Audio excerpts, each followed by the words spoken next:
Hello दोस्तों, कैसे हैं आप सभी। स्वागत है आपका आपके अपने YouTube channel RK academy and coaching centre में। तो आज की वीडियो में हम पढ़ने वाले हैं हिंदी क्लास 12 के आरोह भाग 2 के बहुत ही ज़्यादा इम्पोर्टेंट चैप्टर नंबर 10, जिसका नाम है भक्ति। गद्य भाग का बहुत इम्पोर्टेंट चैप्टर है, जिसकी राइटर है महादेवी वर्मा। तो इस पाठ को पढ़ने के बाद आपके सभी डाउट जो होते हैं, शंका होते हैं, ठीक है, वो सभी क्लियर हो जाएंगे। हम line by line Hindi explanation देखेंगे इन इजी लैंग्वेज में, ठीक है। यानी एनसीईआरटी का इस पर प्रवेश नहीं रहेगा। हम अपने से जो बनाए हैं, अपने से जो बातों को लिखे हैं, उसका लाइन बाय लाइन एक्सप्लेनेशन देखेंगे। तो चलिए शुरू करते हैं पाठ के बारे में। तो पाठ के बारे में क्या है हमारा, यह कहानी है एक गरीब लड़की की जिसको बचपन में सौतेली माता ने दुख दिया, ठीक है। लड़की का नाम क्या था, भक्तिन था, ठीक है। लड़की का नाम था लक्ष्मीन, बाद में भक्तिन पड़ गया। जवानी में ससुराल वालों ने तो थक हार कर वह लेखिका के साथ रहने लगी और उन्हीं का सेवा सत्कार करने लगी। जब इंसान को ठोकर लगती है तो कोई सहारा देने वाला होता है। इसी प्रकार से भक्तिन की कहानी है कि बचपन में क्या हुआ, उसकी सौतेली माता, यानी जो माता जब हमारी गुजर जाती है, जब मम्मी हमारी मर जाती हैं, तो क्या होता है कि दूसरी जो माँ आती है वो बहुत ज़्यादा हमें तकलीफ़ देती है, सौतेली माँ जिसे कहते हैं, ठीक है। फिर जवानी में ससुराल वालों ने तरह तरह के उस पर आरोप लगाए, प्रत्यारोप लगाए, उसको तरह तरह से जलील किया। तो थक हार कर क्या करती है लेखिका, भक्तिन क्या करती, लेखिका के साथ रहने लगती। कहाँ पर रहने लगती है, शहर में, और उन्हीं का सेवा सत्कार करने लगती है, यानी उन्हीं के साथ रहकर उन्हीं की देखभाल करने लगती है। इसी कहानी को हम लोग पढ़ेंगे और एकदम मज़े से, एकदम इंटरेस्टिंग वे में पढ़ेंगे, जिससे आपको एकदम सभी डाउट क्लियर हो जाएंगे, कोई भी डाउट बाकी नहीं रह जाएगा। तो चलिए स्टार्ट करते हैं। और बहुत ही इम्पॉर्टेंट चैप्टर है, इससे कम से कम 2 से 3 नंबर हर साल पूछे जाते हैं। तो अगर आप हमारे चैनल पर नए हैं तो लाइक करें, शेयर करें, दोस्तों को लाइक करें, शेयर करें और चैनल को सब्सक्राइब करें। तो दोस्तों अब हम लोग देखते हैं कि भक्तिन का जीवन परिचय, यानी भक्तिन किस प्रकार की महिला है और वह शुरुआत कहाँ से होती है कहानी की। तो कहानी शुरू होती है उसके कद काठी से। सबसे पहले तो भक्तिन एक नाट्य कद का मतलब छोटी हाइट की जो औरत होती है, उस प्रकार की औरत है, पतली सी, ग्रामीण यानी गांव में रहने वाली, ठीक है, महिला थी, ठीक है। उसका जीवन बहुत कठिनाइयों में बीता, यानी बहुत ज़्यादा गरीबी थी, ठीक है, बहुत ज़्यादा दुर्दशा था, उसमें बीता था। भक्तिन का असली नाम लक्ष्मी था, ठीक है। भक्तिन का असली नाम क्या था, लक्ष्मी यानी लक्ष्मी माता, ठीक है। लक्ष्मी यानी जिसके पास पूरा वैभव संपत्ति रहे, लेकिन उसका कठिनाई बहुत गरीबी में बीता, यानी वो अपने नाम के विपरीत थी, यानी जिस प्रकार से आदमी का नाम होता है उसके विपरीत थी, यानी वो बहुत ज़्यादा गरीब थी। नाम तो था लक्ष्मी, लेकिन वो बहुत ज़्यादा गरीब थी। पर गले में कंठी की माला धारण की रहती थी, ठीक है। पूजा पाठ करती रहती थी, नाम जप करती थी, के कारण लेखिका ने उसे भक्ति नाम ने दे दिया। जो इस प्रकार से पूजा पाठ करता है तो उसे देखकर जो लेखिका था उनको लगा कि ये बहुत ज़्यादा भक्त है, ठीक है, इसलिए उसका नाम क्या दे दिया, भक्ति दे दिया, और उसी पर आधारित इस कहानी को लिख दिया है। समझे आप।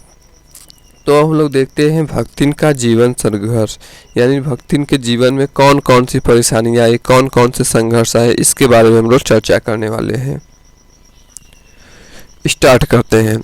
तो भक्तिन की माता बचपन में ही स्वर्ग सिधार गई का मतलब कि भक्तिन की जो मम्मी थी, जो माता थी, जो माँ थी, वो क्या हुई, बचपन में ही मर गई, ठीक है। जिसके कारण उसकी सौतेली माता ने उस पर बहुत जुर्म किया। देखिए, जब माँ हमारे मर जाती है तो जो दूसरी माँ आती है वो हमें सौतेला समझने लगती है। तो उसकी जो सौतेली माता थी, ठीक है, जब दूसरी माता आई, उसके पिता ने जब दूसरी शादी की तो माता ने बहुत ज़्यादा जुर्म किया। जुर्म का मतलब उसे बहुत ही प्रताड़ित किया, उसे अपने बच्चे की तरह न मानकर दूसरे बच्चे की तरह माना और उस पर बहुत ज़्यादा जुर्म किया। उसके गांव का नाम झुंसी था, ये इम्पोर्टेंट है। उसके गांव का नाम क्या था? झुंसी गांव था। जब वह 5 वर्ष की थी तब शादी 9 वर्ष की आयु में गौना कर दिया गया। देखिए, पहले के ज़माने में 5 वर्ष की उम्र में शादी हो जाती थी और 9 वर्ष की आयु में गौना हो जाता था। यानी कहीं ना कहीं ये चीज़ें हमें सीखने को मजबूर करे कि उस समय बाल विवाह का रिवाज था।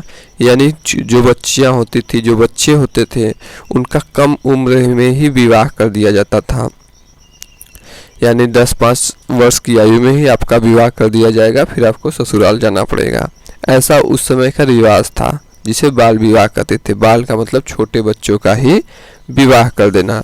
आज के डेट में कम से कम अगर आपकी 18 से 21 इसके बीच में होती है, ठीक है, मतलब कानूनी तौर पर करते हैं लोग कम से कम 21, 22, 23, 25 के आसपास, ठीक है।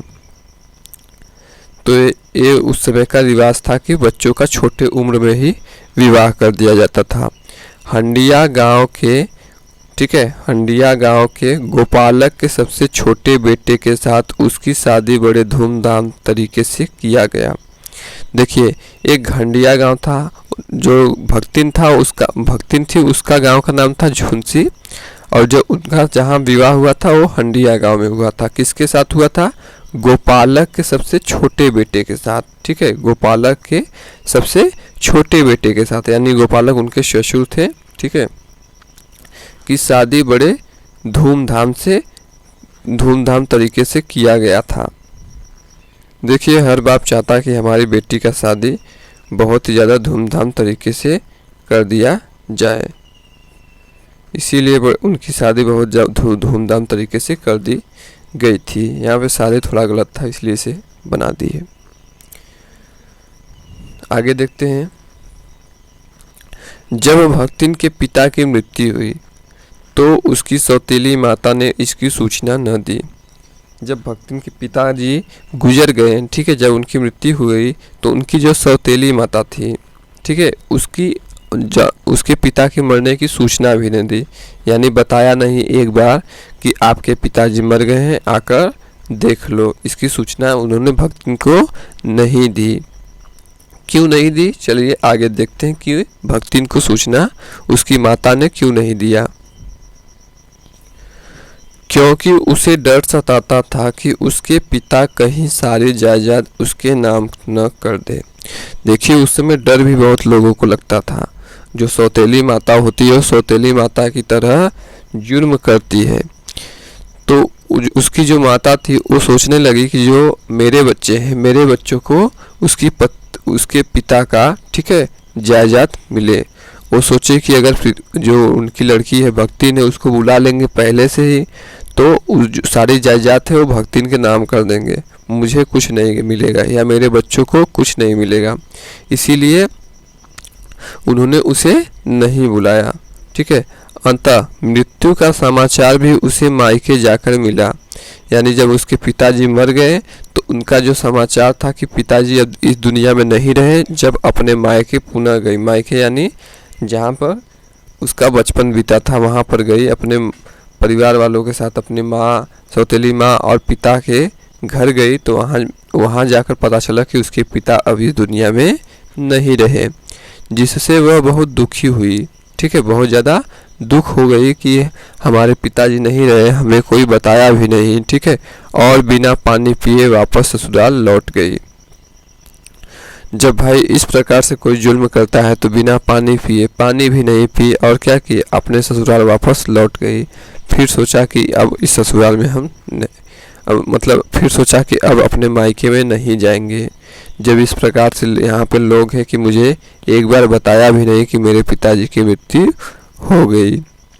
अब देखते हैं भक्तिन का विवाहित जीवन। विवाहित का मतलब जब शादी हो जाता है तब कौन कौन से उसे दुख झेलने को मिलते हैं, इसके बारे में हम चर्चा करते हैं। पहले तो ये तो बचपन का बात थे कि बचपन में उसकी माँ ने जुर्म किया, ठीक है, उसकी माता ने उसके पिता के मरने पर भी नहीं बुलाया, ठीक है। अब हम लोग देखते हैं विवाह। अब भक्तिन का विवाहित जीवन, यानी जब भक्तिन का ब्याह हो गया तब कौन कौन से जुर्म को सहा, इस वीडियो में हम लोग इस हेडिंग में हम लोग बात करेंगे।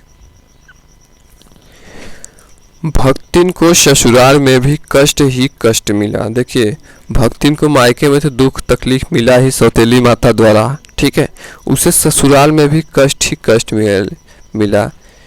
क्यों कष्ट मिला ससुराल में, क्यों इतना कष्ट मिला भाई? संपन्न परिवार थे। क्योंकि देखिए, 3 देवरान जेठान में सबसे छोटी होने के कारण उसे घर का सारा कार्य करना पड़ता। देखिए, देवरान जेठान क्या होता है? जैसे किसी बाप के 3 लड़के रहते हैं तो तीनों की शादी हो जाती है, तो जो बड़ी वाली रहती है उसे जेठान कहते हैं, जो बड़ी बहू रहती है उसे जेठान कहते हैं, जो छोटी रहती है उसे कहते हैं देवरान, ठीक है। तो 3 देवरान जेठान थे, यानी उसके 3 बच्चे थे, तो तीनों की शादी हो गई। तो तीनों में जो सबसे बड़ी थी वो जेठान थी, फिर जो मझली थी वो भी जेठान थी, ये सबसे छोटी थी इसलिए देवरान थी। तो सबसे छोटी होने के कारण उसे घर का सारा कार्य करना पड़ता। देखिए, जो छोटा होता है, जैसे भाई हो चाहे देवरान जेठान हो, जो छोटा है होता है उसे ही घर का थोड़ा बहुत काम करना पड़ता है, जो बड़ा रहता है उतना नहीं करता है। जेठान अपने बच्चों के साथ आनंद मनाती। जेठान यानी जो बड़ी बहू थी, ठीक है, गोपालक की जो बड़ी बहू थी, वो अपने बच्चों के साथ हमेशा आनंद मनाती, यानी काम धंधा ज़्यादा नहीं करती थी, सारा काम भक्तिन को ही करना पड़ता। और दूसरी बात कि उसकी 3 बेटियां थी, यानी उसके लड़के नहीं थे, ठीक है। पहली बात कि वो सबसे छोटी थी और उसकी 3 बेटियां थी। पर पहली बेटी का विवाह होने के कुछ वर्ष बाद पति की मृत्यु हो गई। देखिए, दुखों का पहाड़ कैसे टूटा। कि पहली बात कि अपने देवरान जेठान में सबसे छोटी थी, ठीक है, अपने देवरान जेठान में सबसे छोटी थी। फिर क्या हुआ कि और 3 बेटियां थी। फिर जब पहली बेटी का विवाह हुआ तो क्या हुआ कि उसके पति की मृत्यु हो गई। कुछ समय बाद या कुछ वर्षों बाद उसके पति की मृत्यु हो गई। अब अपना जीवन वो कैसे काटेगी, ठीक है। वह अपने हिस्से की जायदाद को बचाने के लिए कम उम्र में ही बेटियों का विवाह करना शुरू कर दिया। देखिए, लोग समाज में ऐसा आज का समाज है कि लोग बेटियों को क्या समझते हैं? बोझ समझते हैं कि बेटियां रहकर करेंगे ही क्या, ठीक है। जहाँ लोगों की बेटियां होती है वो उनके जो हिस्से होते हैं जायदाद को हड़पना शुरू कर देते हैं कि इनकी संपत्ति को हम हड़प लें, हम इनकी संपत्ति को ले लें। तो वो इस मंशा को भाग जाती है और बेटियों का विवाह करना शुरू कर देती है कि हमारे जो दामाद रहेंगे वो हमारी संपत्ति को लेंगे, ठीक है। तो क्या हुआ कि आगे इसी बीच उसके दामाद की भी मृत्यु हो गई। दुखों का पहाड़ फिर टूटा। पहले पति की मृत्यु हो गई, फिर दामाद की भी मृत्यु हो गई किसी कारण से। अब क्या करें, ठीक है। तो जो हड़पने के उद्देश्य से लोग होते हैं समाज में, वो सोचते हैं कि अब कुछ न कुछ कर कर इसकी संपत्ति को हड़पा जाए। हड़प लेंगे तो हमारा हो जाएगा, इनको घर से लात मारकर निकाल देंगे बाहर। इसी उद्देश्य से लोग क्या करते हैं, उद्देश्य से लोगों को बेवकूफ़ बनाते हैं। जो कमज़ोर होते हैं, असहाय होते हैं, उनको बेवकूफ़ बनाकर हड़पने का उद्देश्य बना लेते हैं। तो क्या हुआ, उसके बड़े जेठ के लड़के ने उसकी संपत्ति को हड़पने के चक्कर में, जो उनके जेठ थे, जेठ का मतलब जो उनके ससुर के बड़े लड़के थे, ठीक है, जो उनकी जेठानी के पति थे, बड़े जेठानी के पति के लड़के ने उनकी संपत्ति को हड़पने के चक्कर में, उनके जेठ के लड़के उनके संपत्ति को कैसे हड़पा, चलिए देखते हैं। अपने साले के साथ उसकी बड़ी लड़की का विवाह करना चाहता था। उनके जेठ के लड़का अपने साले के साथ उनकी बड़ी लड़की का विवाह कर सोचता था कि अगर विवाह कर देंगे तो उनकी सारी संपत्ति पर हमारा कब्जा हो जाएगा, ठीक है। इस प्रकार से शादी करवा दिया। चलिए देखते हैं भक्तिन का और दयनीय जीवन कैसे हो गया, ठीक है। तो जब उसका जो उनके बड़े लड़का था वो क्या किया कि उनकी लड़की से शादी करना चाहता था, ठीक है। तो भक्ति उनकी मनसा को जानकर शादी करने से मना कर दिया। जब लोग जान जाते हैं कि ये मेरा गलत फायदा उठाएगा तो उन्होंने उसकी शादी करने से मना कर दिया, अपनी लड़की का शादी करने से अपने जेठ के लड़के के साले के साथ मना कर दिया। कहा कि मैं उनसे शादी नहीं करूँगी, ठीक है, मना कर दिया। कौन? भक्तिन ने। एक दिन उसका साला भक्तिन के घर में घुसा, ठीक है, पर मौका पाकर उनका साला जो था वो बहुत लालची था। उस संपत्ति को हड़पने के उद्देश्य से, ठीक है, भक्तिन के घर में घुस गया। यानी घुसकर क्या किया, तो उसकी लड़की ने उसे बहुत पीटा। तो जो उनकी लड़की थी बहुत ज़्यादा उसे पीटने लगी। क्यों पीटा? क्योंकि दूसरे के घर में क्यों घुसोगे, ठीक है, कोई भी चीज़ कर सकते हो आप भाई। पर लड़के ने सबसे झूठ बोला कि उसकी लड़की ने बुलाया था। तो जो लड़का था जो घुसा था, ठीक है, वो सबके सामने झूठ बोल दिया कि लड़की जी जो थी ये हमें बुलाया था और फिर हमें पीट रही है, हमें मार रही है, मैंने इसे कुछ नहीं बोला, ठीक है, मैं अपने मन से नहीं गया। पंचायत हुई। देखिए जो भाई कमज़ोर अबला होते हैं उन्हीं को सब सताते हैं। तो जब पंचायत होती है तो पंचायत भी क्या करती है कि जिसके पास पैसा होता है, धन होता है, रुतबा होता है, उसी का सुना जाता है। तो भक्तिन की लड़की का या भक्तिन का उतना सुना नहीं जाएगा क्योंकि उसके पति भी नहीं है, ठीक है, एक तो बेसहारा है, एक तो केवल 3 लड़कियां हैं, न लड़का है। तो जब पंचायत होगी तो पंचायत भी क्या करेगी, उन्हीं का साथ देगी जो सक्षम है, ठीक है। तो क्या हुआ, हुक्म हुआ कि भक्तिन की लड़की और भक्तिन के जेठ के लड़के का साला पति पत्नी की तरह जीवन व्यतीत करे। तो पंचायत का हुक्म यही हुआ कि ये लड़का जो है सच बोल रहा है, जो लड़की है वो गलत है, यानी लड़की ही इसे घर में बुलाई है और ये दोनों पति पत्नी की तरह जीवन व्यतीत करें, यानी दोनों लोग अब पति पत्नी बन जाएं, कोई इसमें दो राय नहीं है, ठीक है। यही तो समाज का नज़रिया है कि जो कमज़ोर रहता है उसी को सताया जाता है, ठीक है। निर्णय उन्हें मानना पड़ा। निर्णय उन्हें क्यों मानना पड़ा कि भाई पंचायत का हुक्म था। इस प्रकार वह और गरीब होती चली गई। तो जो उसका साला था, ठीक है, जो भक्तिन के जेठ के लड़के का साला था, वो क्या हुआ, उन्हें संपत्ति हड़प लिया। तो इससे क्या हुआ कि वो और ज़्यादा गरीब होती चली गई, गरीब को और गरीब होती चली गई। और खेती का लगान न चुका पाने के कारण जमींदार ने दिन भर धूप में खड़ा रहने का हुक्म दिया, ठीक है, आदेश दिया। और भाई जब गरीबी आती है तो खेत का लगान, पहले के ज़माने में लगान, जैसे तुम्हारे जितना खेत रहेगा उसके हिसाब से आपको कुछ पैसे, ठीक है, अपने खेती का बचाया हुआ कुछ पैसा लेकर लगान में देना होता था, जिससे आगे का कार्य होता था।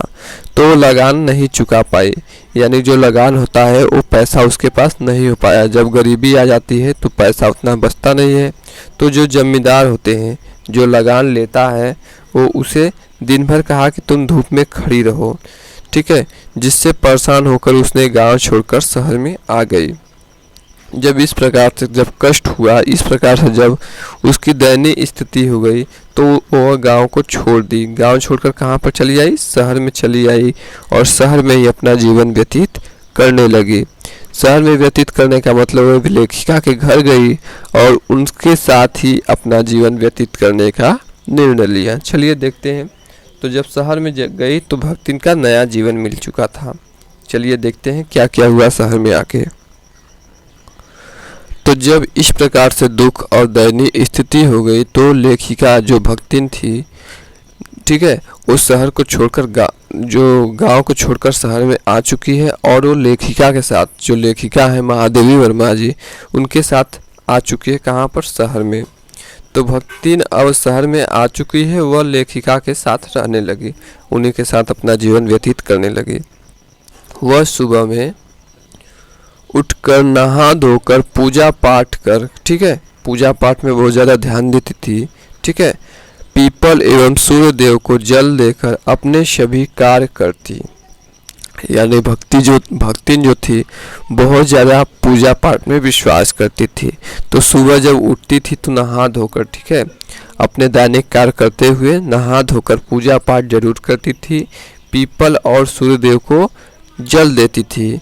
फिर उसके बाद क्या करती थी जल देकर अपने सभी कार्य करने लगती थी। उसने लेखिका को गांव के भोजन के बारे में बताया। जो लेखिका थी वो क्या करती थी, जो शहर में रहती थी, ठीक है, तो भक्तिन जब आई तो उन्होंने गांव के बारे में बताया कि गांव के लोग ऐसे ऐसे खाना को खाते हैं तब जाके वे स्वस्थ रहते हैं। तो उन्होंने गांव के भोजन के बारे में बताया। वह भक्तिन को गांव की तरह ओए करके पुकारती थी, ठीक है। जो भक्तिन थी लोगों को गांव में ओए ओए कह के पुकारती थी। जैसे गांव में लोग सबको ओए ओए कह के पुकारते हैं, उसी प्रकार से भक्तिन भी लेखिका को ओए कर पुकारती थी। भक्तिन का साधारण हृदय, यानी भक्तिन जो थी उसका जीवन कैसा था इसके बारे में हम देखते हैं। उसका हृदय कैसा था, उसकी पवित्रता कैसी थी। भक्तिन सदैव ईमानदारी दिखाती थी। भक्ति के अंदर एक बहुत बढ़िया गुण था, ईमानदारी। लेखिका जब कभी रुपए इधर उधर रख देती तो वह उन्हें उठाकर सुरक्षित मटके में डाल देती। जैसे जो लेखिका थी वो भाई शहर की लड़की थी, ठीक है, शहर में रहती थी, तो कभी कभी पैसे रुपए, ठीक है, इधर उधर बिखरे हुए रहते थे, यानी रुपए पर ध्यान नहीं देती थी, 2-4 रुपये 10 रुपये, ठीक है। तो भक्तिन जब पैसों को देखती थी तो सुरक्षित मटके में डाल देती थी कि सुरक्षित रहे, और जब काम हो तो लेखिका लेकर अपना काम कर ले। अब जब मुंडन के विषय में, मुंडन के सवाल में बताया कि जो सिद्ध महात्मा होते हैं वे मुंडन करके तीर्थ करने जाते हैं। जो लेखिका थी उन्होंने कभी कभी उनसे बात भी करती थी, तो उन्होंने पूछा मुंडन करवाना क्या ज़रूरी होता है। तो भक्ति ने बताया कि जो सिद्ध महात्मा होते हैं, सिद्ध का मतलब जो भगवान का बहुत ज़्यादा भक्त होते हैं, वही मुंडन करके तीर्थ स्थान करने जाते हैं, तीर्थ यात्रा करने जाते हैं। आगे देखते हैं। भक्तिन के पढ़ाई लिखाई पर प्रश्न करने पर उसने कहा कि अगर वह पढ़ने लिखने लगेगी, ठीक है, तो घर गृहस्थी को कौन संभालेगा। यानी जो भक्तिन थी वो पढ़ी लिखी नहीं थी, तो लेखिका ने सोचा कि कहीं न कहीं इसे पढ़ा लिखा दिया जाए, ठीक है। तो भक्तिन ने कहा कि अगर मैं पढ़ने लिखने लगूंगी तो घर का जो काम है, ठीक है, घर का जो काम है, ठीक है, ये सब कौन देखेगा, आपकी सेवा कौन करेगा, इसलिए मैं पढ़ना लिखना नहीं चाहती, इसलिए मैं पढ़ना लिखना नहीं चाहती। आगे देखते हैं। भक्तिन का समर्पण भावना, समर्पण का मतलब कि भक्तिन लेखिका को बहुत चाहती थी, उसके प्रति समर्पित थी। भक्तिन लेखिका के लिए बहुत ही समर्पित थी। समर्पित का मतलब जो भी कार्य करती थी उसे करती जाती थी, कभी नहीं करती थी। वह लेखिका के हर कार्य को करती थी, जैसे खाना बनाती थी, ठीक है, कपड़े धोती थी, पुस्तकों को ठीक ठाक करती इत्यादि, ठीक है, पुस्तकों को ठीक ठाक करती थी मतलब सरिया देती थी। यानी भक्तिन हर कार्य करती थी, खाना बनाती थी, कपड़े धोती थी, पुस्तकों को रखती थी, ठीक है, यानी उनके हर एक काम को करती रहती थी। वह लेखिका के साथ केदारनाथ, ठीक है, बद्रीनाथ जैसे स्थानों पर, जैसे तीर्थ स्थानों पर दर्शन करने के लिए गई, ठीक है, यानी लेखिका से एकदम घुल मिल गई थी, यानी लेखिका को अपने जैसा ही मानती थी। वह लेखिका पर अपना सब कुछ लुटाने को तैयार थी, यहाँ तक कि जब उसकी बेटी दबांदु बुलाने आए तब भी वह लेखिका को छोड़कर नहीं गई।